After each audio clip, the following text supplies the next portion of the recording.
The 2023 Virginia Bigfoot Conference sponsors.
Hey everyone, how's everyone doing today?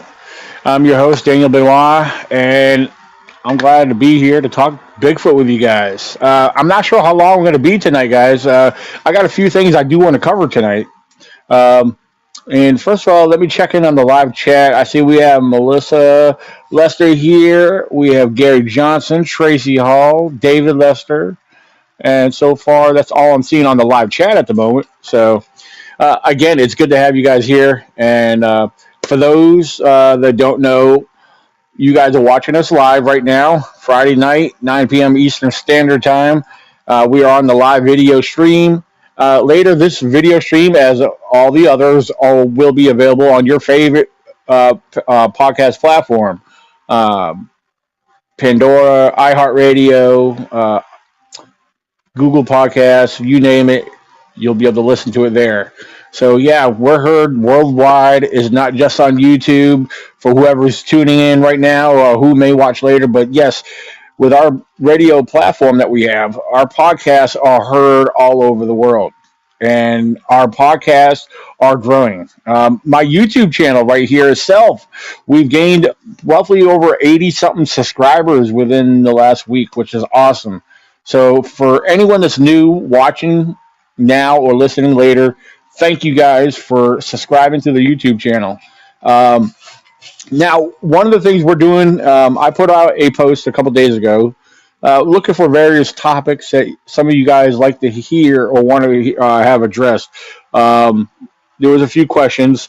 There was actually, I should say, there was a lot of questions. However, there was a few that I chose that I will try to address tonight. So, if there's any questions, um, yeah, if there's any questions, I'll try my best to respond. So, what else we got going on here? Let's see. I don't even know where to begin. Well, I guess we could jump right into it. And again, the only thing when this goes to the radio platforms where you can only listen, unfortunately, the images that I'll be sharing with you tonight, of course, the listeners on the radio platform will not be able to see them. Hopefully, they understand that and maybe come back to the YouTube channel to watch this. So, um, so anyway, okay, we got another listener on here that jumped on the live chat. Jimmy Blanton, Appalachian Tales of Terror. How you doing, Jimmy? It's good to have you on here. So yeah, I always try to drag it out at the beginning because the audience is still building up. I see, which is fine. The audience sometimes they start off big, or sometimes they build up gradually. Um, so yeah, I'll address a couple things. I'll repeat myself here and there for the new people that are just jumping on. So, like I said, I'm going to be addressing a few things tonight that some of my Facebook friends had questioned or added under my posts. Which actually, I will show you some of them now. So, if you see my face disappear, because I don't want you to see my finger as I'm scrolling on the screen here, I'm going to show you some of the questions before. We're not going to get into them right away. We'll get to them shortly. But these are some of the ones I chose to cover tonight because I think these will be more than enough to carry us through tonight. Um, but a couple reminders. I know a couple of the listeners that are on tonight will be joining us. David and Melissa Lester, that's watching right now. They will be a part of this camp out this month. This is our first camp out group event of the year. Um, as you see, it's May 26th through the 29th. And yes, it's taking place right here in Virginia. So we are looking forward to that. That's coming up in just a couple of weeks. Um, just like every year, every time we're out in the woods, it's very enjoyable, relaxing, and a lot of fun. We do come across some cool things. Um, in the past, we've had some really awesome and wild experiences out there. And again, those experiences are not guaranteed, but we can only hope that we experience something while we're out there. So, um, so yeah, there's a couple other things we'll get into. While we're talking or discussing anything tonight, feel free to throw out questions. Again, I'm going to try my best to run this for an hour, at least an hour tonight. Last The last Friday night podcast, I went live. I was by myself, and here I am once again. Um, so, yes, sometimes I depend on some of you guys to throw information or ask questions. Um, to actually add to the discussion and make the podcast extend. So, but I want to make sure I'm covering all my bases tonight. I want to make sure I didn't miss nothing here. I'm in the early stages. I'm still promoting things right now in the early part of this podcast. Uh, so here's another reminder right here for those who know Call the Wild Man from Animal Planet, also known as Turtle Man. He will be joining us next month, June 17th, in Wares Cave, Virginia, at the Wares Cave Community Center.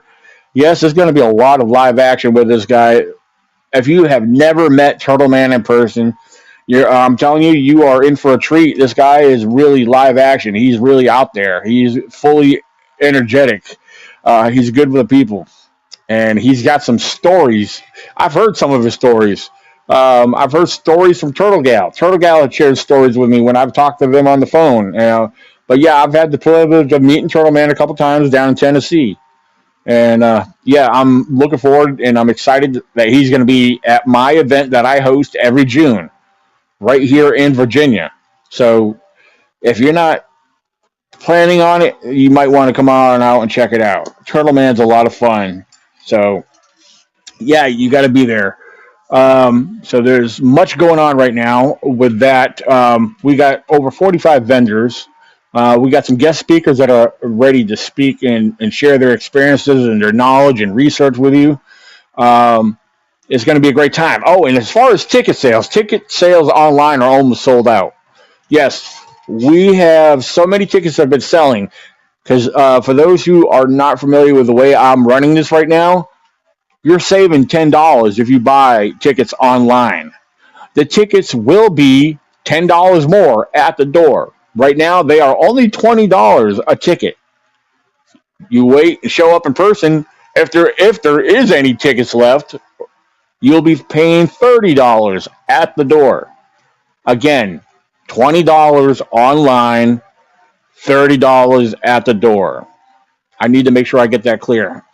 So if you have not bought your tickets, you might want to hurry up because they are getting close to being sold out. I have never had this happen to me before.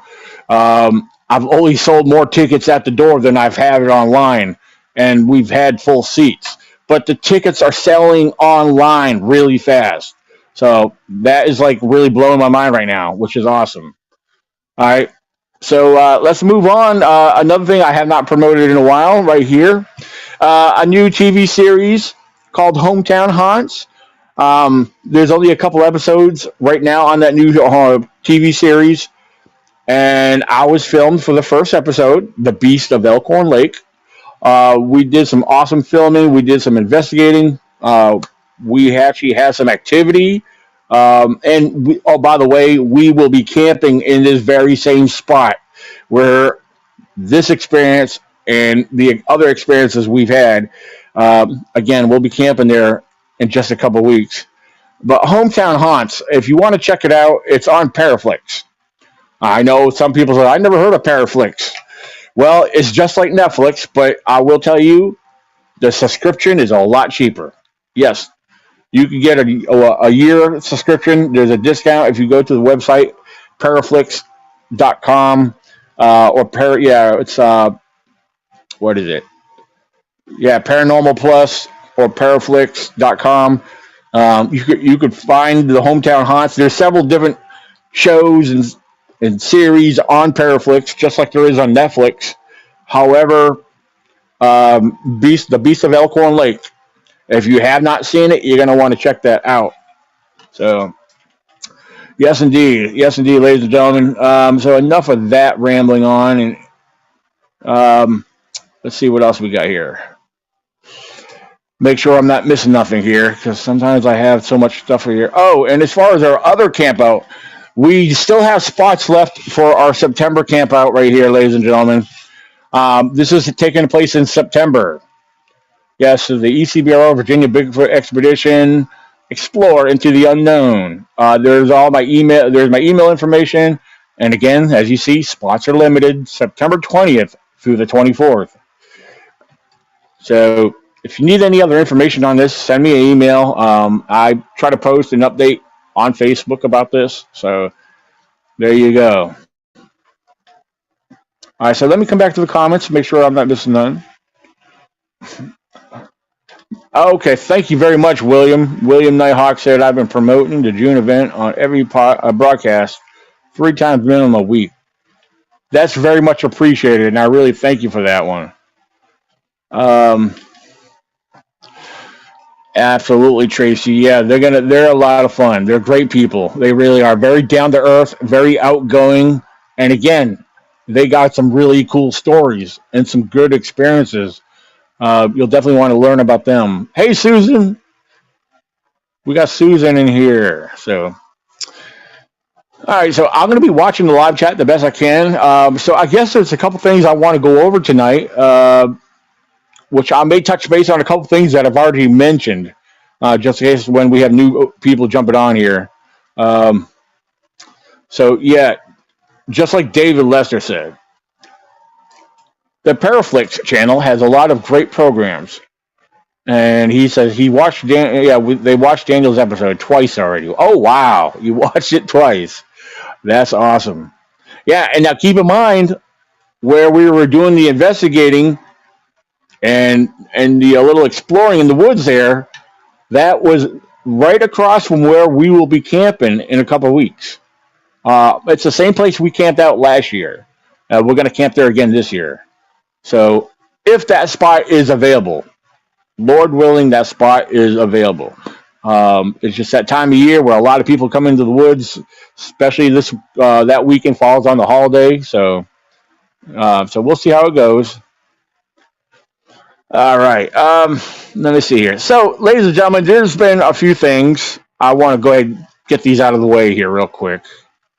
Um, Let me post this up here right here real quick. I don't know how well you can see this. Perhaps many of you have already seen this image, which is part of a video on its. It was streaming or being shared around on social media. There's a group of environmentalists, and this particular woman is showing off this alleged hand or paw. All right. Now, a lot of people are believing or claiming that this could actually be Bigfoot. All right. This is what they're claiming. And this is what a lot of people are actually believing and falling for. A lot of people do not want to consider any other possibility. All right. So here's a little bit close up image. Um, so, yeah, take a good look at the digits as what we might call fingers or hands, whatever, or toes, or whatever you might want to call it. Um, all right, this is not really a good close-up image, but this is supposed to be showing the pads, the back part of it. And check this out. So this person used a comparison of a bear paw to this. First of all, they're showing what appears to, on the right-hand side, they're showing a front bear paw. All right, on the left, I will tell you, is not the front bear paw. It is a rear bear paw. And if you read what this person says, for those who said that this is a bear in the earlier post, it's quite a difference in the bear pad. Well, of course it is. You do not compare, and you cannot compare a decomposed paw with a live, fresh looking paw. No, you don't do that. It don't work that way. All right. So, ladies and gentlemen, when it comes to wildlife research, bears, and I know I sound like a broken record because I say this all the time. I know the anatomy of a bear. I study bears. I study their tracks very close. I do a lot of research, not just in the field, but out of the field. And I'm going to show you one more thing before I say anything. I'm going to show you bear paws, the front and rear, without any hair or fur on them. This is just down to the bone, and again, it's some of the skin, but without the hair. Take a close look. These belong to a bear. Take a close look at what I'm showing you. They look human, don't they? If anyone was to come across special, look at the right side, the right track, the right. That is the rear foot of a bear on the right. On the right hand side is the rear foot of the bear. Real quick, look at this. All right, look at this. Look at this. Back to this, and then this. Bear paws, front and rear. Front on the left, rear on the right. Now, you could do your own simple research. Do a simple Google search, and they actually show complete skeletalizations of a bear foot and a human foot finger, or especially the fingers, or the hands. Look at the hands compared to a bear. Compare the skeletalization. There is a very close resemblance. Now, there's no relation between humans and bears, but this is what you're seeing. These people have blown this out of proportion and are talking about, oh, going to get DNA testing. We might have discovered Bigfoot. No, you discovered the remains of a bear, which is very rare for one thing. Very rare to come across any remains of a bear. Now, was that bear killed by some other predator? Very likely. Poachers? Very likely. I I really don't even know the details on what state those remains were found in. But this is one thing I quickly wanted to get out of the way. So, um, yes, they look very human, Susan. I mean, Tracy, excuse me. Yes, but yeah, they look very identical and very similar to a human. But these are bears. And again, I want to address this and make this known. This is another reason why bear tracks are highly misidentified as being Bigfoot tracks. So people constantly find Bigfoot tracks and thinking they're finding people are constantly finding bear tracks and thinking they're finding Bigfoot. So we have to be a little careful out there, ladies and gentlemen. We have to be a little more objective on this stuff. So, um, David, all right. Oh, yeah, absolutely. Thank you, Jimmy. And David says, I think they knew it was a bear and use it for clickbait. You know what? I'm going to be honest with you. I did not even think about that, David. I did not think about that. That's actually a very good point. That they possibly put it out there as clickbait because that's going on so much right now. That is seriously going on so much. That's happening with a lot of these AI images that people are posting and thinking that they trying to claim that they're real Bigfoot or cryptid images, and AI images are taking over social media right now.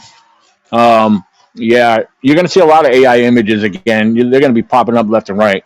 But again, yeah, thank you for saying that, David, because, yeah, I think that's a very good possibility. Most definitely. So, yeah, I just wanted to share this again because, again, these are bear paws, front and rear. Yeah, of course, the front of the bear, those are the paws. The rear are the feet. So unlike we have hands and feet. bears have paws and feet, if that makes any sense.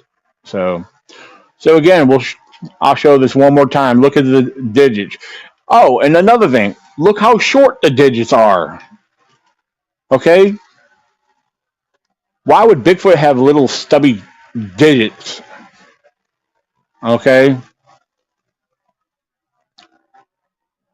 and then of course, yeah.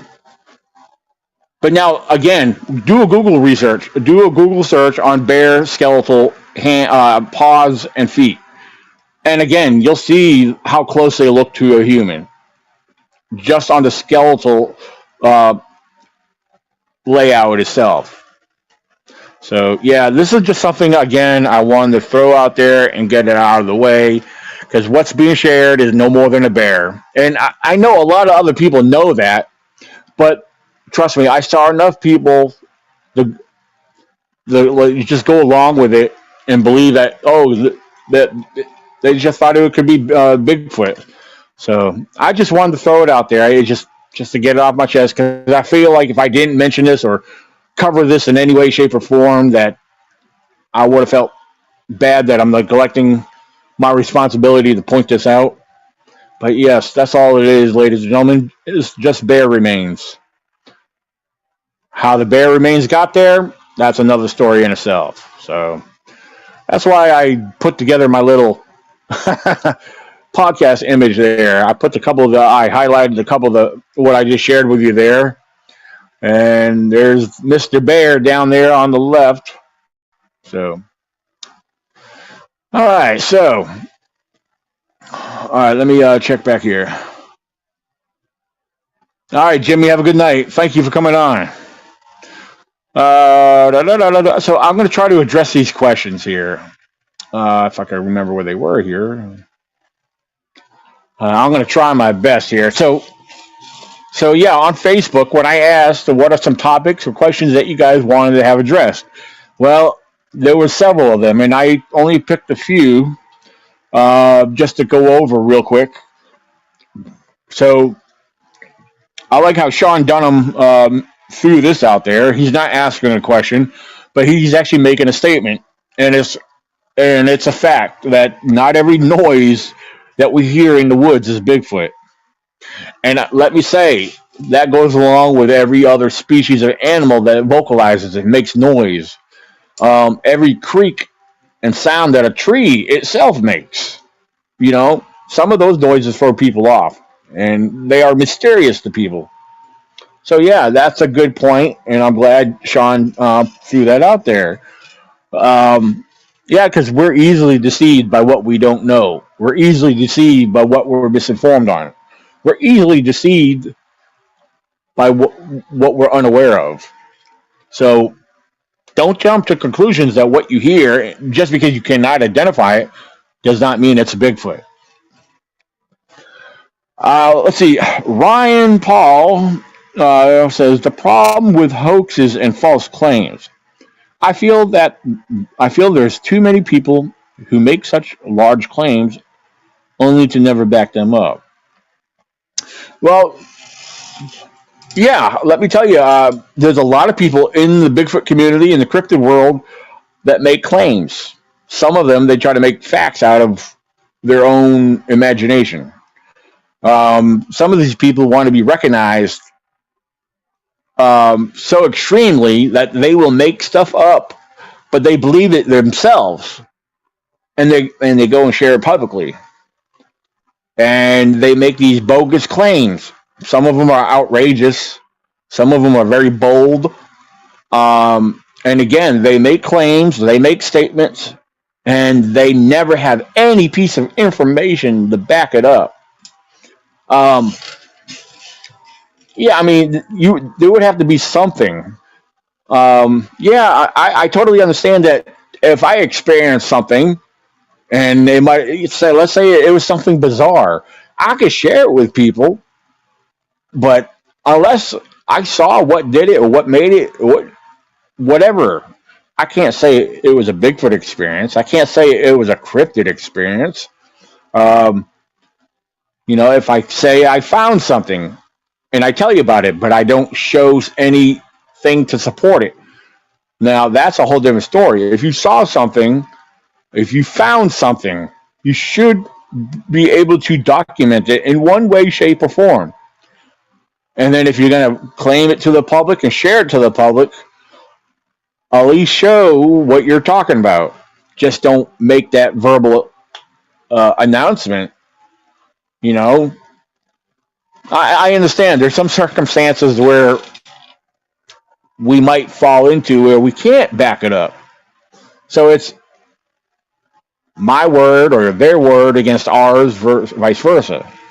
So, um, all right. So here's a good one right here.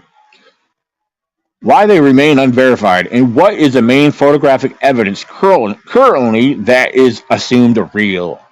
Now, that's a good question right there.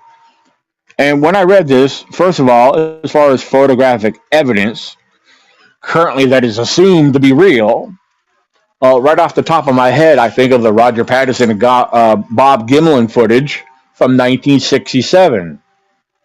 Now, that's not the only one I'm thinking of either. For those who's ever seen Paul Freeman's footage, yeah, that came from 1992. If you say 1994, I thought it was 1994 too because every video clip that you see says 1994 on it. Well, according to Michael Freeman, Paul Freeman's son, said no, the video footage was actually recorded in 1992. 1994 might have been when it started to get shared around publicly, but 1992 is when that took place. But again, that video footage is not a lot of footage, but I personally believe that is real. And I believe that's, you know, evidence itself. Paul Freeman, if you understand his profession, his professional background on who he was working with the state and game and inland fishery department, um, yeah, this man had a reputation, but this man found evidence. This man was documenting foot tracks, non-human bipedal foot tracks. This man has had a series of tracks that he had casted and documented. So, again, Paul Freeman, I believe, is one individual who was underestimated and overlooked when it comes to his video footage, his foot tracks, and the evidence that he has shared. And you can find all that evidence in Michael Freeman's book. Michael Freeman has a book that he put out and published that clearly lays out all the evidence. And other professionals and everybody that supported him and backed him up, even current Bigfoot personnel that we have a lot of respect for. So, before I cover the last one, hold on, let me see here. I don't know why you had a demon ghost staring behind you, Gary Johnson. Uh, he was there because perhaps you need to start praying to God if you're seeing demons. So I have no idea, man. But so, ladies and gentlemen, back to this last question. Um, Terry's asking, to gift or not to gift is the question. Now, I'm sorry, I added to that. I wanted to throw a little Shakespeare on that question. To gift or not to gift is the question. The pros and cons. Now, I have spoke about this before. I have covered on this numerous times. Gifting. Gifting is a fun thing to do, but there's a safe way to go about it. And I will throw it out there like this. I do not recommend using food to gift Bigfoot because you're not gifting Bigfoot. You're not leaving food for Bigfoot. You're leaving food for every other animal and critter out there that is curious on what's being laid out there. Raccoons, possums, skunks, foxes, whatever, all the other little critters that will come scavenging that up. On top of all those little critters, you got bears. People love using peanut butter. Some people use apples. I mean, deer. If a deer smells an apple, deer will eat apples. All your other critters and rodents will eat apples. Bears will eat apples. I'm just throwing out a few examples of food sources that people like to throw out there and leave in the woods. Um, Let me tell you what you're doing. You're creating a very dangerous environment, especially if you're doing this around campsites or where people camp at or where people recreate at. If you're leaving food in these areas, you're inviting these animals to come to that location. You're habituating them. You're not habituating Bigfoot, you're habituating the wildlife. And you're creating a dangerous environment. On top of that, do you know for a fact and without doubt that the food that you're leaving is non dangerous to the wildlife species? Do you know if those specific wildlife species that may eat for what you leave, are they allergic to any of this? Could it harm them in any way, shape, or form? These are the things that people do not think about. All right, as an environmentalist, you have to consider the wildlife. You have to consider the economy. Not the economy. Excuse me. The ecosystem. So there's a lot of little factors that you have to consider and think about. But more specifically, the wildlife. You're attracting animals to a certain location that could interfere with human interaction. Simple as that. I can't say it any clearer than that. So as far as gifting with food, it's dangerous. I do not recommend it. It's not safe. You're causing harm. You're making a dangerous scene. You're creating something dangerous. Don't do it. Stop leaving food, people. It's not a good idea. Now, there's trinkets. There's people like to create or leave little trinkets, little shiny gifts, like maybe a little toy car or a little bead necklace that you made from a kid's playset or whatever it might be. Those are fun, simple things to do to see if there's interaction on them. Um, Now, the other thing is when you leave shiny stuff out in the woods, especially on a rock or a stump, now there are particular birds and other animals that will pick up and run off with them. Yes, those curious little critters, raccoons, crows, what have you. So if you find your gift taken away, you can't say Bigfoot did it unless you witnessed Bigfoot doing it. Or did another person take it? Did another person walk through that area and find it? I mean, but as far as non-food items, yes, it's safe to do that. It's a lot safer to do that versus the food. However, making a claim that Bigfoot's interacting with you, no, Bigfoot's not interacting with you. You can't make that claim. You don't know for a fact that Bigfoot interacted with you unless you witnessed it, unless you have documentation and video proof or photo proof. So these are things I'm throwing out there just to cover some of these topics and some of the things I want to share my 2 cents on. Um, all right, so we got questions and we got statements on the live chat here. Let me see what we got here. Um, all right, David said, I saw a podcast where some leave marbles, toys, tobacco. Yeah, you see now, stuff like that is totally fine. Those to me are non-food items. Tobacco has been always an interesting thing because of the story of man, I can't remember the name. Um, I know some of you guys know who I'm talking about. The story I'm talking about. Just the name's there in my head. I just can't think of how to say it. Whatever. Um, the Osterman story. The Osterman story. I can't remember exactly, but supposedly he was kidnapped by Squatches, but he escaped because they got into his tobacco. But I've heard of other people leaving tobacco. That's interesting. I don't see why not. Uh, so yeah, have any gifting covered with a camera of sort? Yeah, I mean, if you're gonna gift, try to place a camera nearby, and yeah, try to hide it, cover it up. Of course, make sure the lens is clear. But yeah, let me go back and check something here. Hmm. Yeah, Gary, with what you're claiming and what you're stating, you're the only one I've ever heard such a thing from. No one in this world but you has ever said that there was Bigfoot following Bigfoot. I mean, excuse me, ghost following Bigfoot. Hmm. Hmm. I have heard stories of that too, not firsthand. Tracy's mentioned I have heard of Bigfoot getting into moonshine mash. So, so yeah, I have heard of Bigfoot getting into moonshine mash.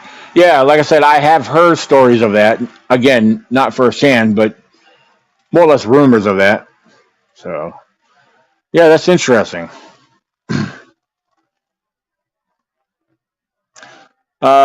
Let me see here. There's a couple things I'm going to think of.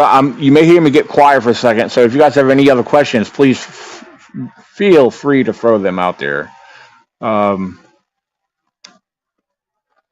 all right. So we covered. I went over those real quick. Like I said, there's more things I could have thrown out there and shared, but I didn't want to get into too long of a podcast tonight. Um, so again, if you have any questions, please throw them out there. Um, let's see here. Uh, let's see. So there's a couple websites I want to throw out there for you to check out.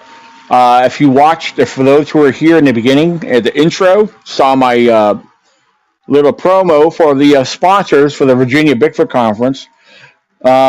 Please check out this website, gotknockers.org.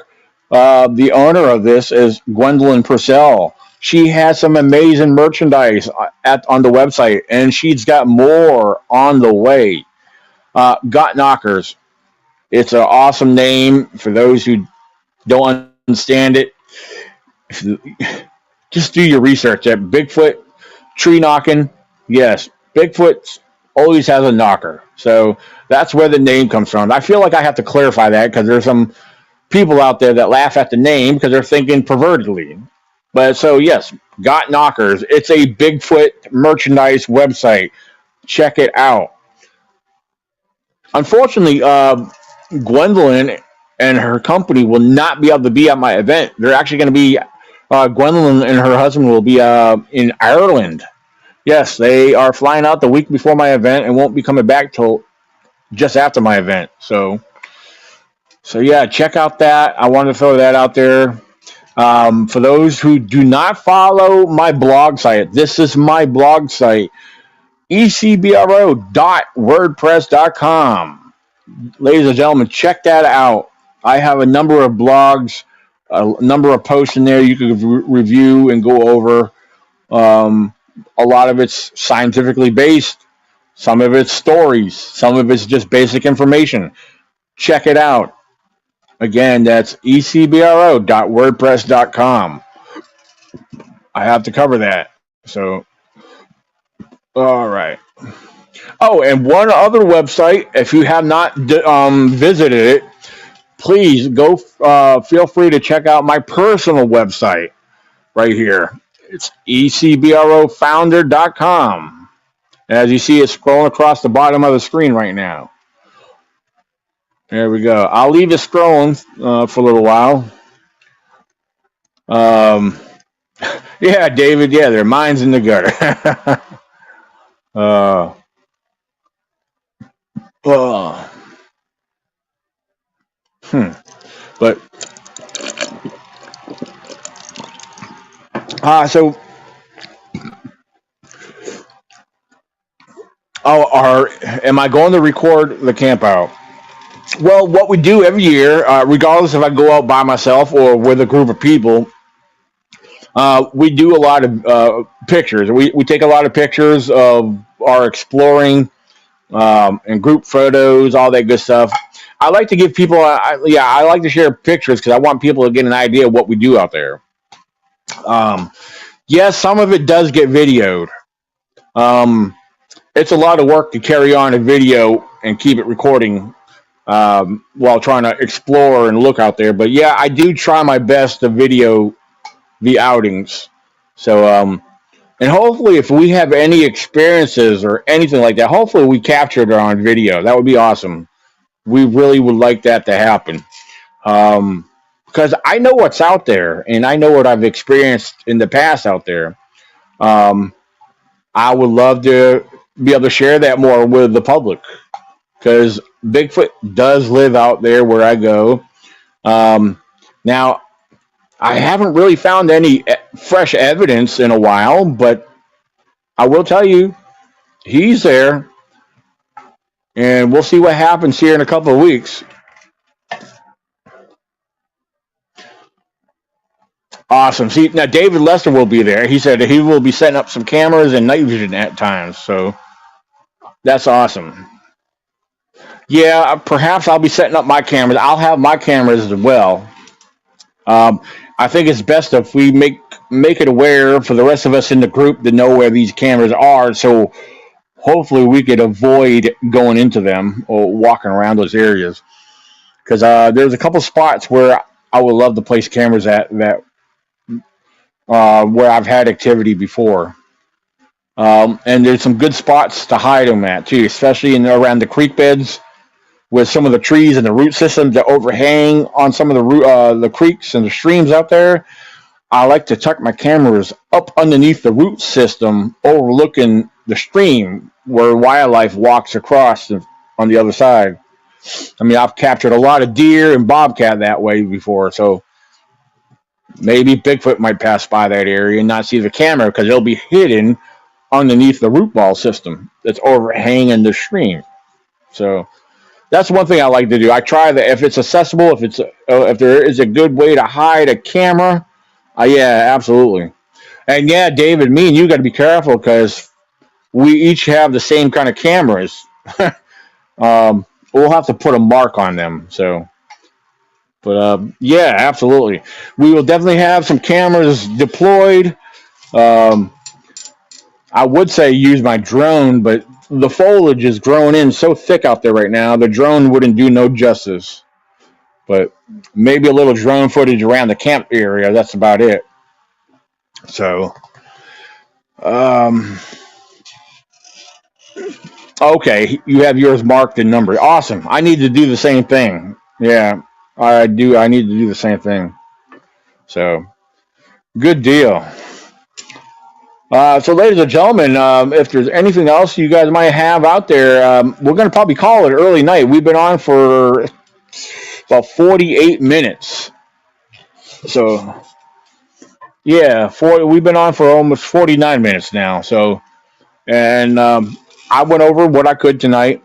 So, we're going to keep it a little short tonight now and call it a night, guys. For those who have tuned in and listened tonight and interacted, thank you very much. Uh, Now, see, next Friday, I will be unavailable next Friday. So let me tell you what's going on next Friday. Well, start next Thursday. Um, Thursday, I will be doing a um, presentation at the university in Harrisonburg, Virginia, James Madison University. And as soon as I get out of there, I am actually meeting up with a eyewitness, and she's going to take me to the location where she and a few others had witnessed the same thing, and I am going to camp in that area. And then they are going to come back out on Saturday to meet up with me, and I will be conducting video interviews with them. So yes, I'll be doing video interviews, and so I got this investigation going on. I haven't had an investigation of eyewitnesses in a while, so this is exciting for me. So I'll keep everybody updated the best I can. So yeah, next week there will be no live podcast unless I'm able to go live and get signal out where I will be at. Um, I may do a short live video segment out there if there's good enough service. So we'll see. Because if I'm out there, especially at nighttime, and there's wildlife or we get to hear something cool out there, maybe you guys might be able to experience it with me. So I'll see how it works. I'll find out soon enough if I have phone service out there. If I do, again, you guys will be there with me next Friday night. And so I don't know. We'll see. That will be fun. That will be exciting. That you guys are joining in on part of a live investigation with me out in the woods down by the river. Yes, there's a river there. There's a lot of woods. This is from what I'm told. This particular area, I have never been there, so we'll see how next Friday turns out. Well, again, I'll be there from Thursday, Friday, and Saturday, and may end up camping out into Sunday. So we'll see how that turns out. So I'll keep you guys updated the best I can. So meanwhile, you guys have a good night and keep it squatchy, my friends. And till next time, I'm out.